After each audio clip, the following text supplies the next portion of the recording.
welcome to the webcast on repurposing 3D models for publishing in an XML technical publication webcast.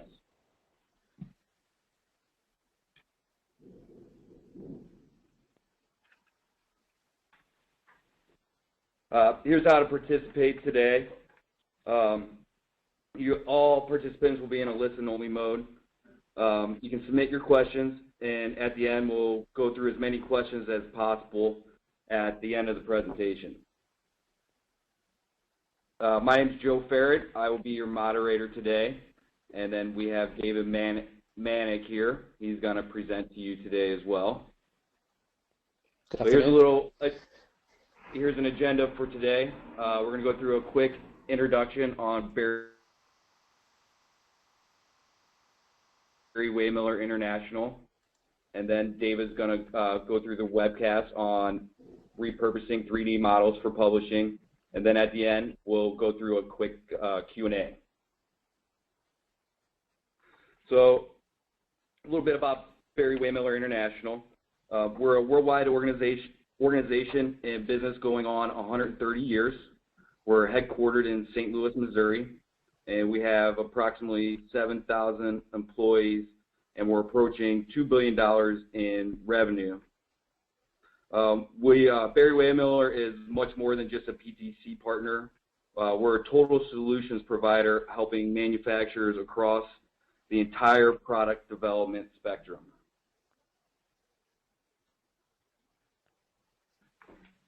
So Barry-Wehmiller, we have expertise in putting all the pieces of product development together, from engineering, design, and development, and onshore and offshore applications, to ERP and enterprise systems, all the way to PML solutions. We have a great PLM team here at Barry-Wehmiller. So we are a PTC Platinum partner covering the entire U.S. and Canada. We are the leading authorized training partner for PTC. We have 7 training centers across the U.S., and we're opening 3 more. One thing to note here is our application engineers have over 15 years experience using Pro E and Creo in real-world and classroom environments. So here's some of our customers. There's just a few of our customers that we work with. You notice these are some of our larger customers. But at Barry-Wehmiller, we also understand that small businesses have the same issues as the larger companies, and we work with small, medium-sized businesses on all PTC products. And so now I'm going to hand over the presentation to David, and he's going to go through the webcast with you. Okay, thank you, and good afternoon, everybody. Hopefully everybody's seeing this. Let me just... We can see it. Okay, great. Thanks, guys. Yeah, good afternoon. My accent is English, but I'm actually in Florida. So if you're hearing any thunder in the background, that's because we're just in the middle of a storm at the moment. So fingers crossed we make it through the webinar without any power failures. But if you hear any thunder in the background, then you're hearing the storm. So thanks for that introduction. As I said, this is about repurposing your 3D models in an XML technical publication. So this is what I'm hoping to go through. It should take about 40 minutes, something like that. It's going to be mainly demonstrating software, so please there's not too many slides involved, but there are some as usual, just to position the presentation. So thanks for the introduction. Creo Illustrate is one of the products we're going to be showing today. This is the main, probably the crux of the presentation, because this is where we're going to repurpose that CAD data for delivery into the XML publication or into other deliverables as well. So I'll talk about XML, but I'll also talk about how you might deliver this in a 3D medium as well. I'm also going to touch on very briefly another product called Arbortext IsoDraw. These are all PTC products, by the way, and this is a 2D illustration software. So there could be, you still have 2D graphics you need to actually maintain. So this still is a very good product. It still serves a purpose for many companies. So we'll kind of touch on that, and it also creates files suitable for XML publication as well.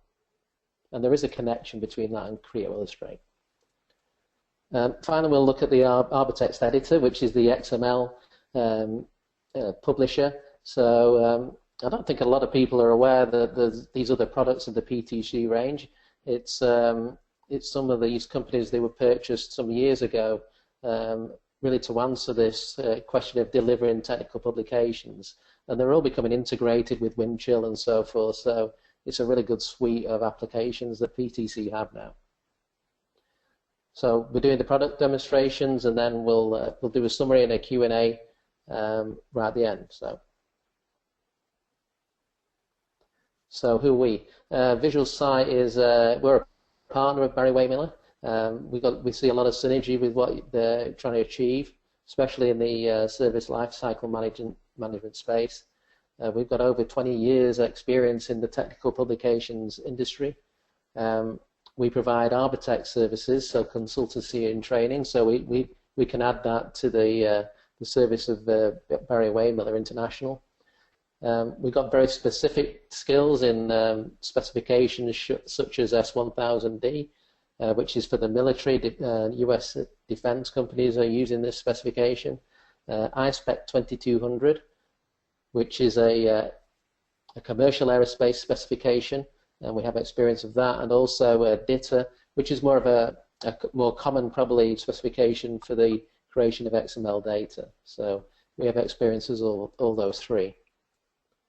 And we also do some software development, XSLT, APIs, and custom developments as well. So thinking about technical graphics and or thinking about CAD models and so forth, what does the illustration workflow look like today? It looks very different to what it did probably 15 years ago. So what we have now is obviously a lot of 3D CAD data. So illustrations now can actually be associated with that data. So a 2D illustration that would be delivered in a publication could be associated or linked back to the 3D CAD data and automatically get updated, which is a big time saver and obviously productivity thing. So this is something that wasn't there in the past. But we can also work standalone as well. So there's probably a lot of legacy data that still needs maintaining, still 2D CAD data as well. And so illustrations sometimes are still originated in a 2D form. It depends if there's CAD data available or not. That's probably very rare though nowadays. And finally, we'd have some kind of archive. Now this archive could be in Windchill as the 3D CAD data is, or it could be a separate archive of legacy information that has been built up over the years. So Creo Illustrate. This is the first demonstration we're going to do today. What's Creo Illustrate about? It's a way of really repurposing those 3D CAD models that you have in your company, but more in line to actually deliver them to the customer, or perhaps as a process, a work instruction for the shop floor. So it's really got to be easy to follow, very literal in the way that you actually describe things, so somebody can repair or maintain the equipment. So a bit of a different use to actually the engineering data. It can also create 2D illustrations from it, but again 3D as well. So we'll look at how we create like some 3D animations in there. We'll do some simple things in there, and then show you those, how you would publish those back. And on the real crux today, we're going to go to XML, which would usually be 2D, and we want to create 2D technical illustrations from that 3D data. So we'll be doing all those things.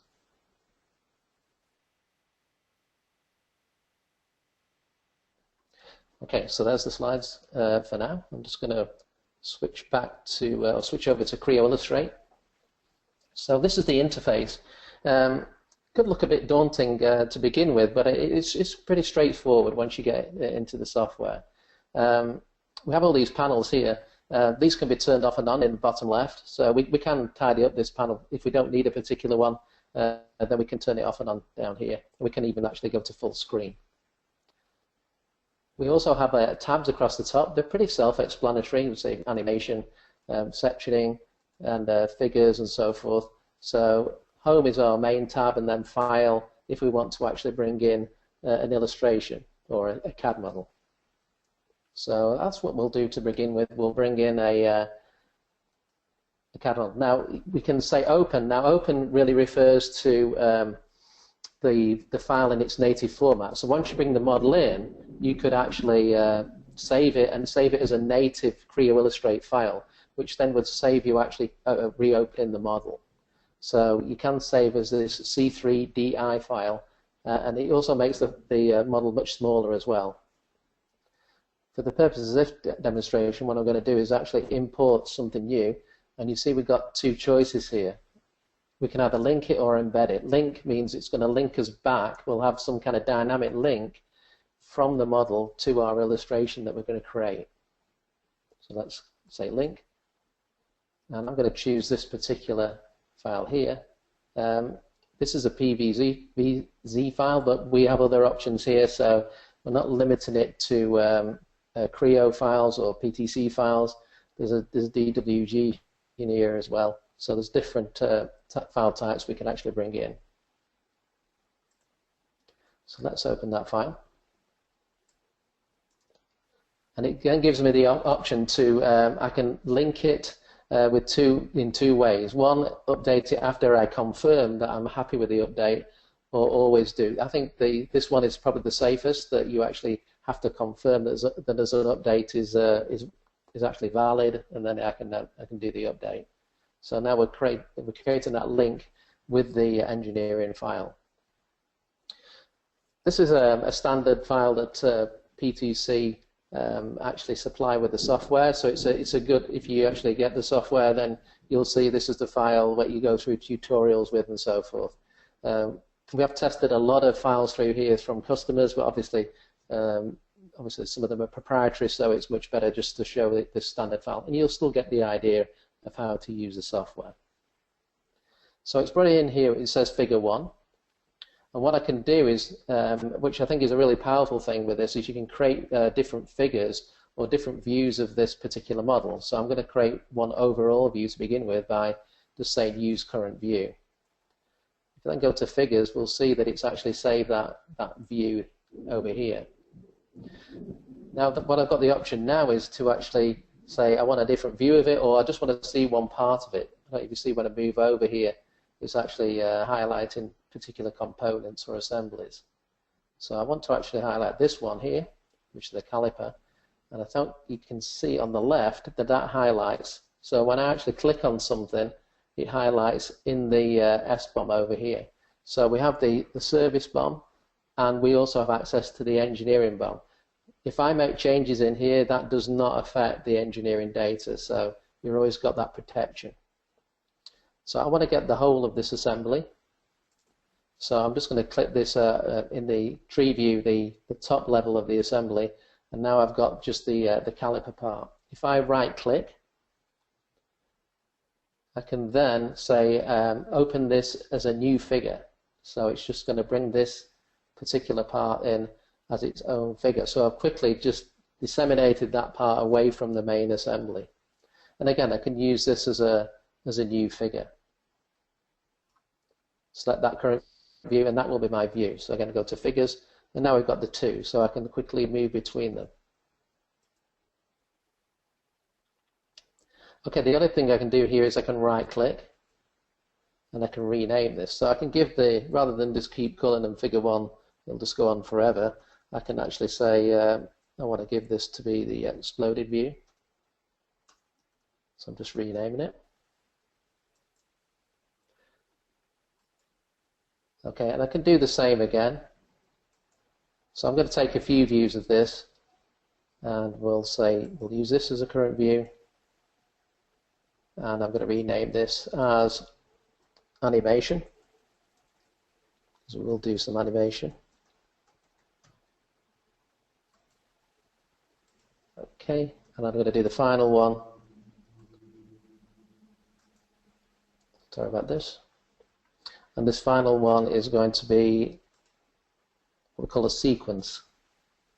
So as you can see, it's easy just to right click and rename, and then I've got those views that I want.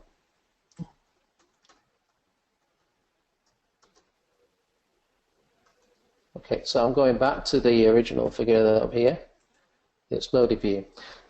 So if I want to create now a technical illustration of this to go into that XML publication, there's a couple of things I need to do. I could just use it as it is, but for this particular example, I want to use this as an exploded view. So what I can do is I can transform this. So I can pick up these individual parts and I can move them away. You can see it gives you a measurement as you move them away. And I can pick up these screws. And hopefully I can pick up more than one at a time, so I could just bring these out.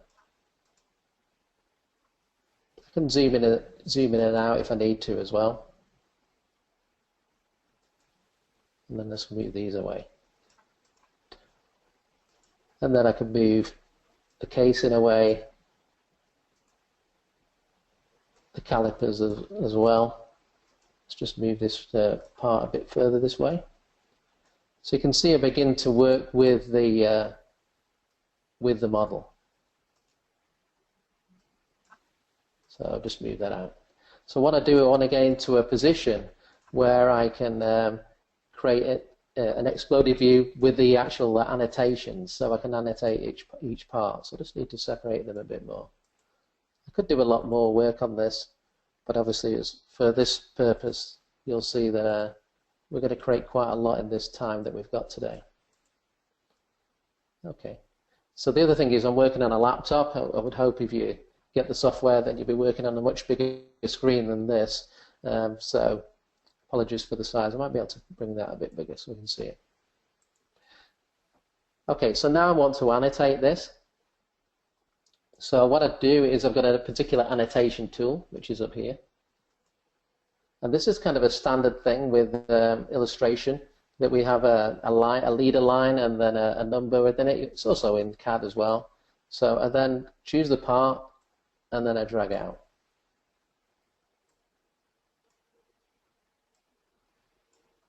Okay. So I'm just dragging around. You'll notice on here that when I get to these items, that we have two number 6s because there's actually 2 off of that particular screw. So the software is intelligent enough to know that, and also the same will apply. In fact, we could actually change the caliper. We have another option here to do it by quantity, which it doesn't seem to want to work. Let's just go back. There we go. So there's 2 of those. So that's number 2 times 2. So we've created the annotation. Obviously, this is rendered in a particular way, which is shaded a bit more like the CAD model, but we can actually render in different ways as well. So if I just go to figure here, we have different ways of rendering this. So if you want more kind of an artistic kind of view, you can do that kind of on the fly. Some of them are quite nice, others not so good. One with just coloured lines as an outline. And we can save all these again in different figures if we want to and replay them back.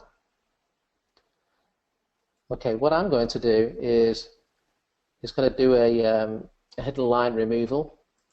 So it's going to look a bit like this, so a bit more like a technical illustration.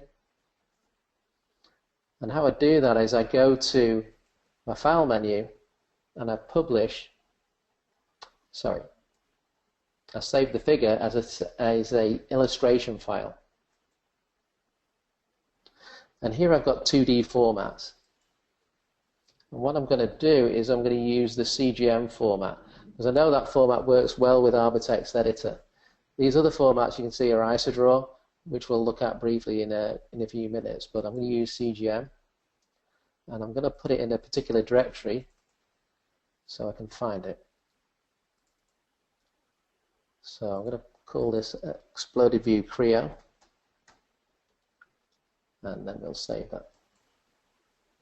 So at this point now it gives me some options. So it's going to do a hidden line removal. It's going to create this technique, which is an illustration technique called thick and thin. I can optimize this so it's got Bezier curves. So this would be more if I was going to then take it somewhere else and use it in another piece of software, such as IsoDraw. I'll use these anyway. And then we can use different profiles on here. So I'm going to choose WebCGM. So I might be able to have time to explain a bit about profiles in a bit. But basically, CGM is an open format. It's not proprietary. So it gives us a good way of actually moving the files around and being interoperable. So I'm going to say OK. And it's actually created that in that directory. I'm not going to go to it now. But this is that kind of the first part of the demonstration, is that now I've created that illustration from the CAD model, which is then going to go later on in the presentation into the XML editor, so for further publication of the technical manual. Okay, so I'm going to move on from there, just to show the repurpose of the data could also be done for a 3D deliverable as well. So to do that, I'm going to go to the next one, which is animation. You can see now how useful the figures are, because I've now got the exploded view in that particular state, and these at the moment have been untouched. So the animation, we've got the animation tab up here. I'm going to click Advanced, and I know you see there's a red dot at the top here. That means we're recording. So actually, whatever we do now in this session is we're going to record it. So the first thing I'm going to do, similar to before, I'm going to transform this. So I'm going to take this top clip away from here. Hopefully. There we go. So I don't know if you can see down the bottom. This is why I need this other window up, is that we're beginning to create a timeline. And so you can see the animation. It even gives us the part number of which we've just exploded there as well. So let's just move this down again. So what I'm beginning to do now is beginning to explode this. So say this particular this screw, I've got an effect that I can apply where I can unscrew it. Now don't worry, it's going to go the wrong direction and to begin with, and I'll explain why. Because it's automatically done it, and it's automatically, unfortunately, done it in the wrong direction. So what I need to do now is just say it's the wrong way, it's gone down plus instead of minus. So I don't know if you could see that was actually turning. Might be difficult to see within the webinar. That part actually turned. I'm going to click OK to that. So you can see there's another added to the timeline down the bottom here with that actual effect taking place. And what I can do now is actually, hopefully, pick up the others. It's not always easy just to get these particular parts. And I think I can apply these effects to all of them, but obviously in the other direction.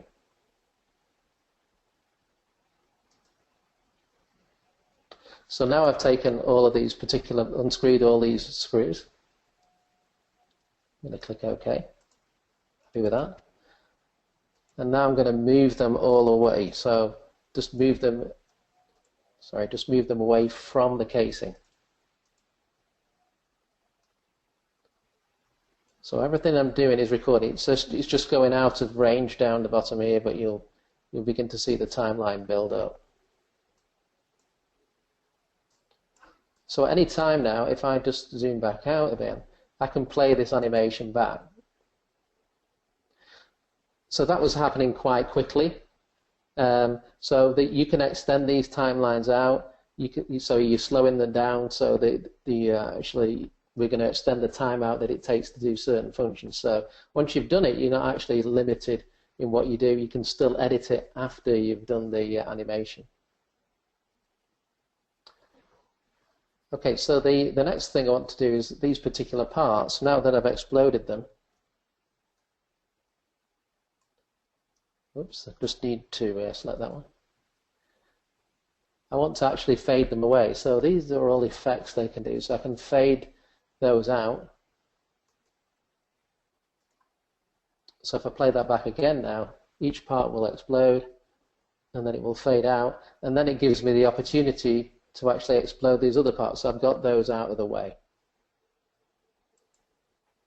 So I'm going to move this part away, and this one. And then I'm down to the calipers, and I'm going to take that way on it in that direction. Okay, I think you're beginning to get the idea. And I think the key thing is the speed that I'm doing this as well. So this could be then repurposed. I can export this as a movie, like a WMV file or MPEG file. I could put it into a PDF file. I could use it in Creo View. So let me just go to, here we have this ability to publish a preview. And I'm going to say 3D. And then I see all my figures. And then I can play that back. So it's pretty much what I've just done, but it's going to be look more like it would do in, say, Creo View. Okay, again, powerful in PDF as well, because I could get that out to obviously a lot more people using the Adobe Reader. So the final part I want to do is go into the figure again. I want to go to my sequence, and with this particular one, this is very similar to before, so I won't labor on this too long. But this is more if you were doing if you're doing like a procedure. So you wanted to actually give some notes to actually remove certain things, but they have to be wary of something else, like a warning. So a procedure that you might have written down in a technical publication, but this time a 3D procedure, but still with the text. So I'm going to add a new step, and what I'm going to do is very similar to before. I'm going to transform this. So I'm just going to pull this part away. Okay, so that's step one. And what I can do now is create some text.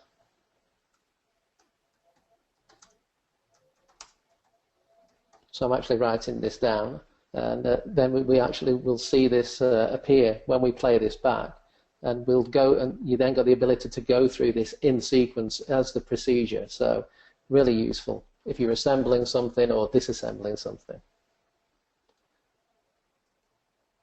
So now I'm going to take my add another step. This time I'm going to take those screws out again.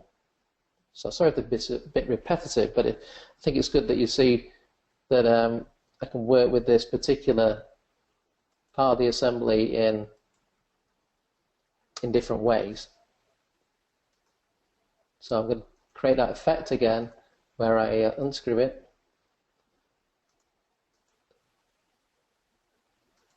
Okay, and then I'm just going to move that away.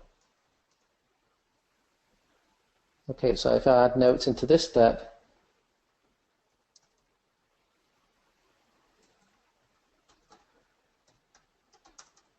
I'm going to remove the screws.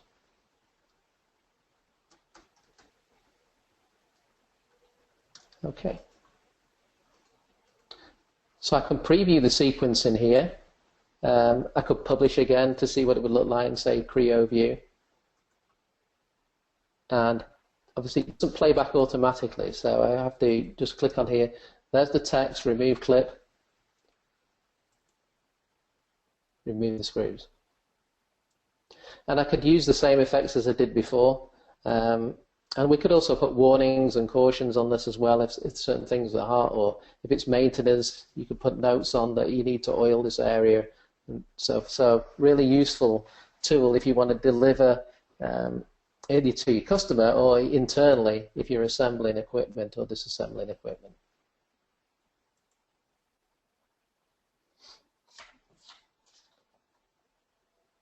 Okay, so I'd like just to end it there on the Creo Illustrate. I think hopefully that gives you a good flavour of the software, and we'll move on. So just going back to the figures before, you'll remember right at the beginning we created this CGM file, which we're going to look at in a few minutes in the XML publisher. We've got the animation and we've got the sequence all from that file, and this is where we started with that original model.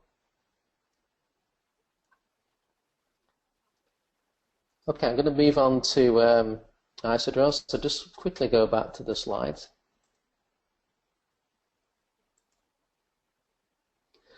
So IsoDraw was around for many years, so it's been a 2D technical illustration program, kind of the professional tool that's been used by many different types of companies, from commercial type companies, machinery, manufacturing, mining, through to defense companies such as Boeing and so forth. So it's got a really wide range of users and is still widely used today. As I said, it's a 2D drawing program. It can import 3D, but I think now that Creo Illustrate's around, I think the combination of the two is much more powerful than IsoDraw's 3D import capabilities. It's great for maintaining legacy illustrations in vector or raster format.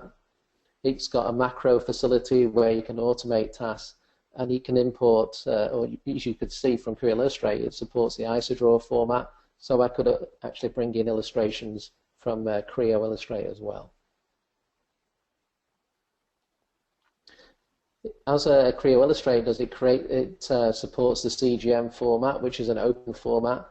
So if you're in the defense industry or airline industry, then that's really important that you support that format, because both those particular specifications require CGM as their deliverable for technical illustrations.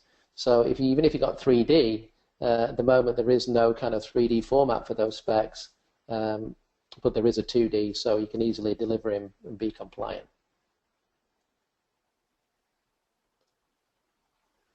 Okay, IsoDraw, I'm not going to go too long on IsoDraw. So just to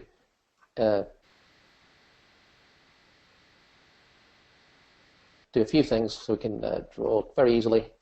And I think with the program, if there's something like photographic that you want to trace over, then it can be very easy to do that. If something hasn't even been modeled yet, you can begin to create illustrations very quickly. We can create things like threads and so forth. So things that could be missing off the CAD model as well, we can apply very easily and quickly. So things like external threads, we can create those. Bezier curve. So it's more of a graphics program. Very good if you need to do kind of complex curves. If there's got hoses, then we can create those very quickly.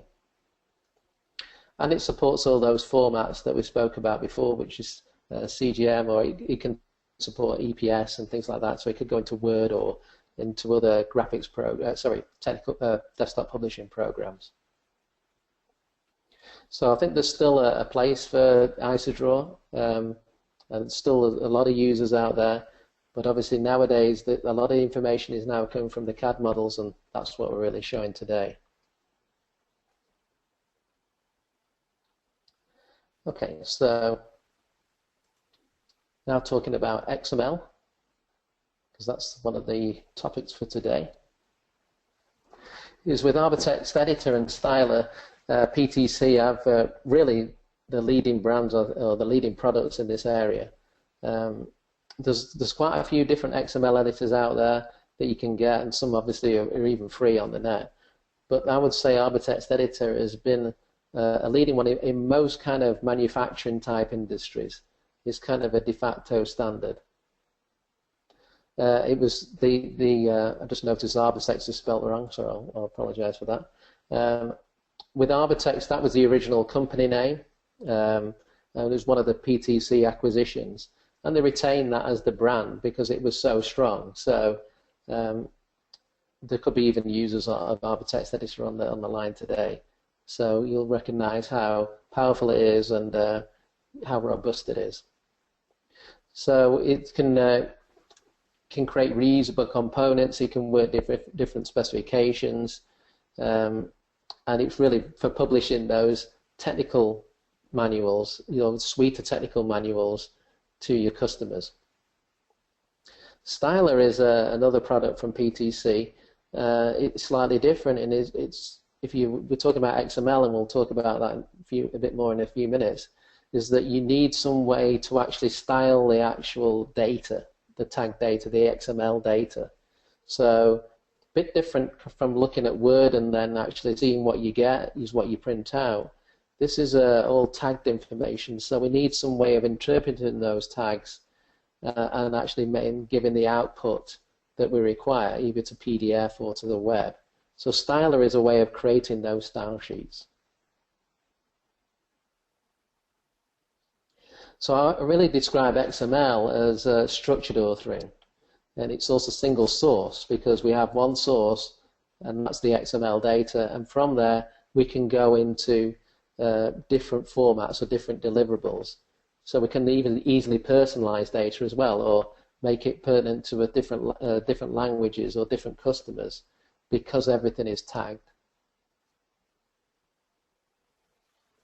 So XML, if you didn't know, was originated in 1996. It's non-proprietary, which is the key for many companies. It's a great way of interchanging data. So, God forbid if Arbortext Editor went away, then it's easy to port that information into another editor.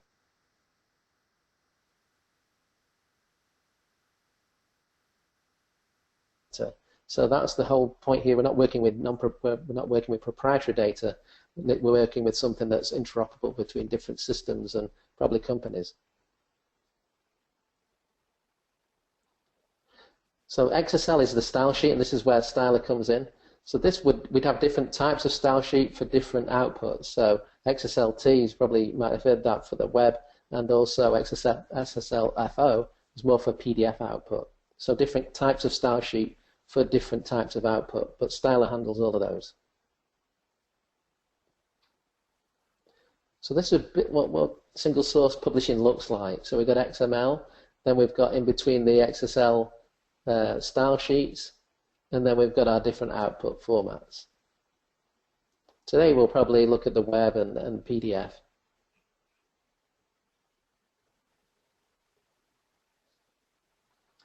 The final part here is that there's also what we call a schema for XML. And the schema really is a set of rules. So, and it enforces a certain way that you actually author the data. For many kind of writers, this might seem something that's restricting them, but it actually helps in a way because it gives them a structure to work to actually add content. And then they can divorce themselves from what it actually looks like. So they can just author the data, author the content, concentrate on that, getting the best possible information to the customer. But then actually the styling is done by a style sheet. So you can still preview it, but their main focus would be on content. So schema is a set of rules.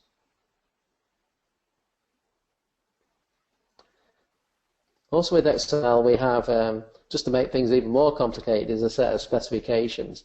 So these are kind of schemas that have already been written, if you want to think of it that way. So things like DITA, although that is kind of more open in the way that you interpret it and the way that you use it. Then there's S1000D, which is mainly military, but also now used in commercial aerospace as well. If you've seen the Dreamliner, then that is all the technical publications for the 787 is done using the specification S1000D. And then there's the specific or the older specification for the airlines and the commercial aircraft manufacturers called iSpec 2200, which is more of like a book-based system. S1000D is what we call data module, so it's more like chunks of data. And DITA is pretty much the same as that.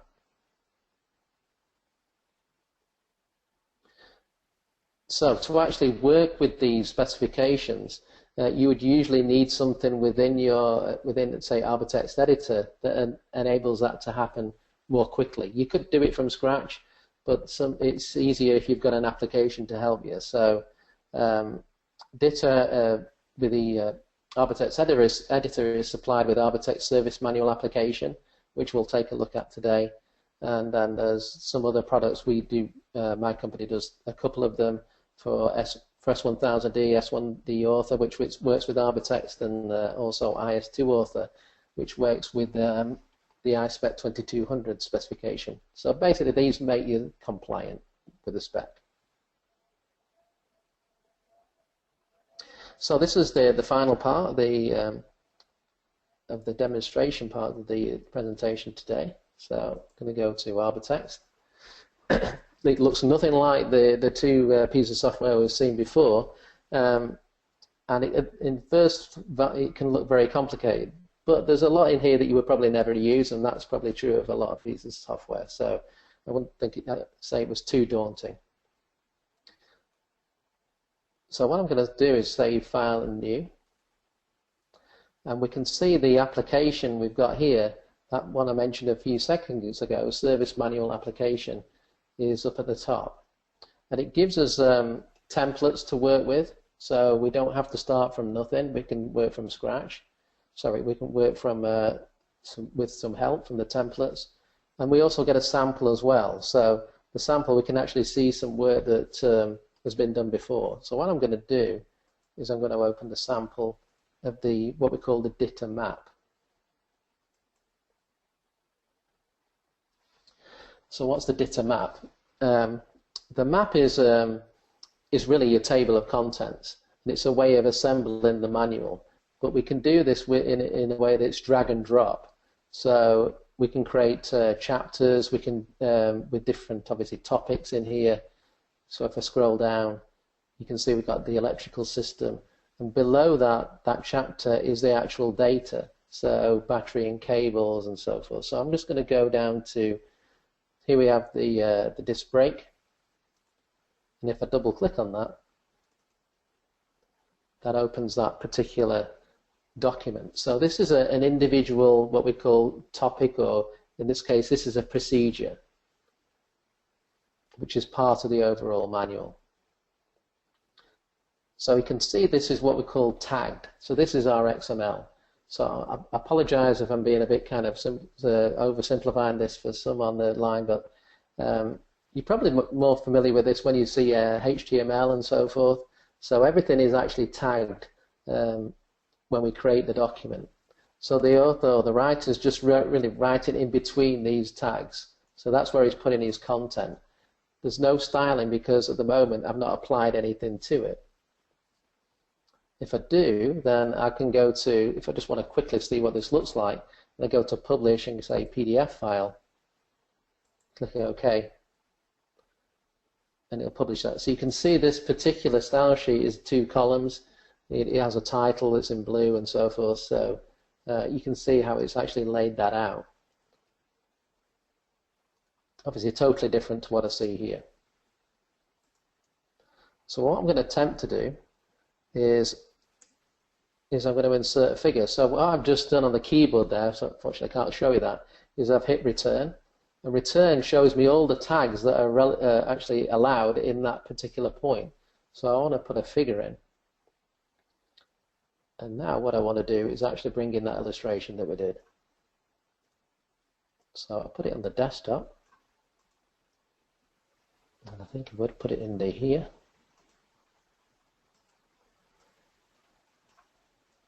Let me just see if you can see it.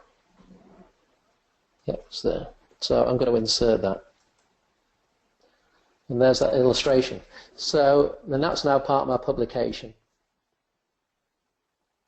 So we've gone from the 3D CAD, we've created the 2D illustration, we've put on the annotations, we've created that thick and thin technique, and now it's part of that XML publication. So we've taken it right through from the original data into something that we're going to deliver to the customer. Okay, so what I'm going to do is I'll just save that and close that down. So what if we need a new topic in here? So perhaps we want to add something to the brake system. Then I just need to indicate where I want it to be, and they say we want a new procedure. So this time, rather than have, it's not sample data anymore, this is a brand new topic. So I'm going to put in something quite obvious. Sorry about my typing. So I'm going to say new procedure. I'm going to insert it at this point. Okay, so it's added in. So I'm now double clicking on this, and you can see it's kind of a blank document. Because it's a procedure, it has a step associated with it. So if I hit return again, I can add my next step. Could be the procedure I've just done before. Obviously, I haven't got that time to actually add in all the different steps here. Be a bit boring as well. Okay. And what I also want to do is add in what we call a reference, an index item. So you can see it's quite quick just to return, and then I'll get to index term. I'm going to put caliper in here.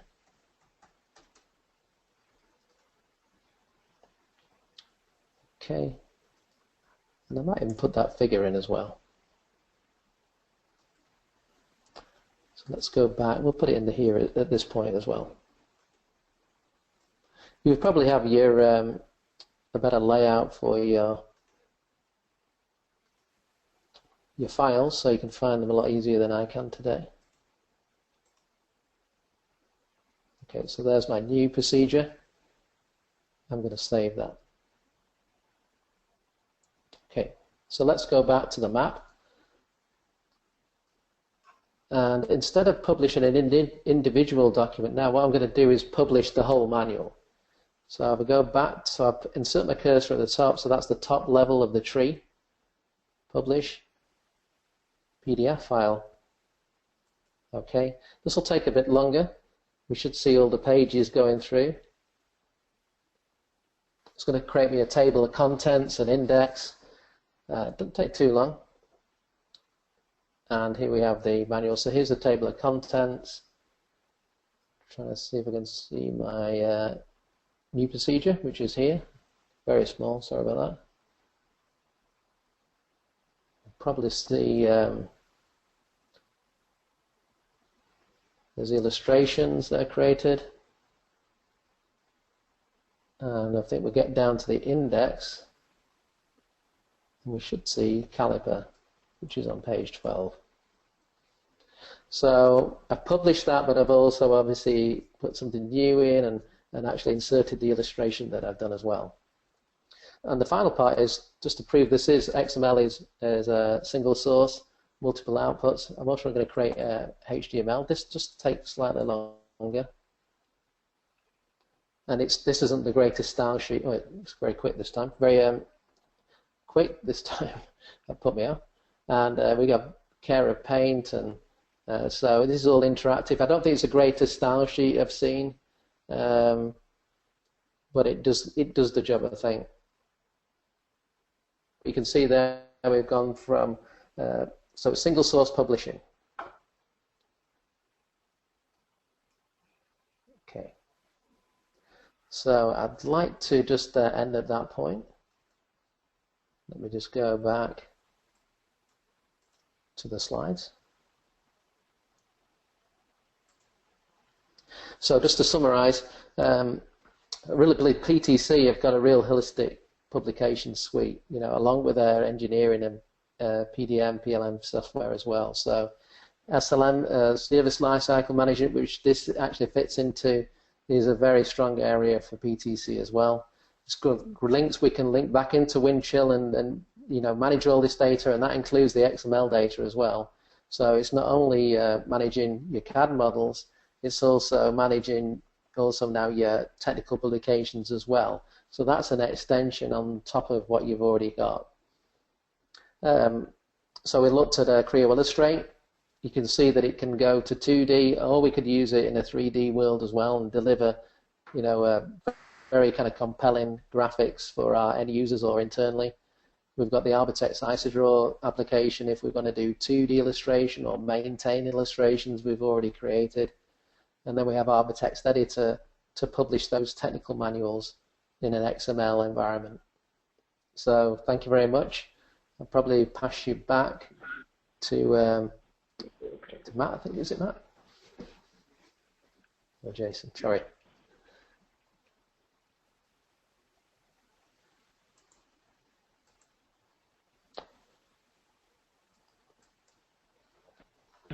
Hi.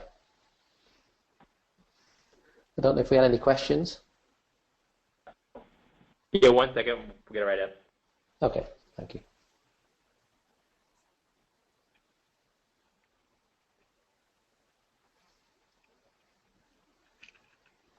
All right. Well, thank you for attending our webcast today.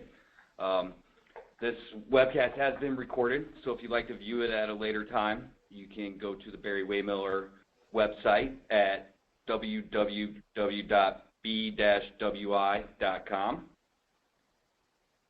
We'll also post this on our YouTube page with our other PTC archive webcasts. So it's youtube.com/customer-driven-tech. Then you can always go to the Barry-Wehmiller website if you need PTC certified training as well to find a course that's right for you. So here we are with our question and answer, and we do have a few questions today, David. Okay. Fire away. So the first one is they want to know if they can customize the call-out size. Yes, you can. One of the things I didn't show, I don't know if I can quickly go back to that. No, I can't, can I? I've shared your screen back. Yes is the answer. If you kind of right-click on one of the annotations, or you set it up to begin with, you can customize the size, the font size, and the size of the circle, and the width of the lines, and so forth. So yes. Okay, next question. If the source 3D model is incomplete, missing hardware, etc., can parts be added manually in Creo Illustrate and be recognized in the SBOM? Yes, you can add parts as well to the SBOM, yeah. And obviously, if parts are added later in the engineering data, then it will update as well. But you can add parts in Creo Illustrate as well, yeah. Okay, next question is, how do you create stamps in Creo? That's a good question. There are stamps already like for approved, and I believe you can add to those. So it's not something I looked at today, but there is a menu that says stamps. So if there's somebody who's already got the software and they've not figured out, I'll have to go away and do it. But if it's somebody new to the software, then there is stamps there, say approved or work in progress, things like that you can put on. And I believe you can add new ones of your own. Okay, next question is, are SolidWorks files compatible? Good question. I would say I need to go away and think about that one. I don't believe native files are, but you can use other formats like IGES and so forth. But I can make a note of that one. Okay. Does Creo Illustrate work with Creo Elements Direct? I don't know. I don't know that question. I don't know the answer to that. That's something we'll have to come back to you on. Okay. Alrighty. And one more here. How do you publish an animation in a PDF? You can save as a PDF file, and it will retain the animation in there. So there's an option to publish as PDF, and when you do that, the animation, when you open the PDF file, the animation works. It kind of just plays it back in one loop, but it does work, because PDF, as you probably know, supports 3D. Okay. Is there a way to illustrate wire routing directly in Creo Illustrate? I would say no. I would no. It's Okay. not really an illustration package as such. It's repurposing data rather than creating data. Okay. And what issues arise with a linked illustration when the underlying model created in Creo Parametric changes? There shouldn't be any, to be honest. The only decision you have to make is if you want to update that model, or in Creo Illustrate. And as long as you've chosen that option, you'll get the ability to say yes, I want to update it, or not. So I don't believe there would be any issues if you linked it. There could be if you link it automatically and it automatically updates and you don't want it to. Yeah, that could be an issue. If that was the question. Okay. If your 3D Creo assembly file already has an exploded view, is it possible to import the existing view into Illustrate? Yeah, it should be, yeah. Yep. Okay. And then what file formats can the animation be saved as? The animation is it's mainly like a WMV, a movie file, or it could be done as a PDF. But it also could work in there's a few. It could also work as a Creo view file as well. So Creo view, PDF, and then a movie file, something you would see in YouTube or something like that. Ideal if you're doing like marketing things, you're going to show it in on a video screen at an event, which somebody I'm working with at the moment is doing that. Okay, well, one last question here. Can we edit already recorded videos and animations?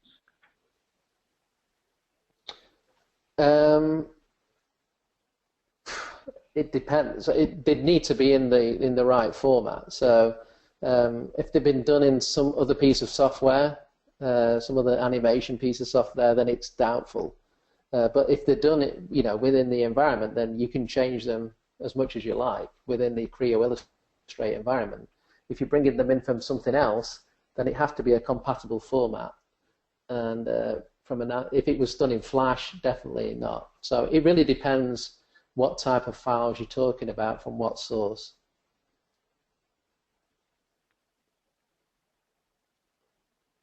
Great, thanks, David. Appreciate your time today.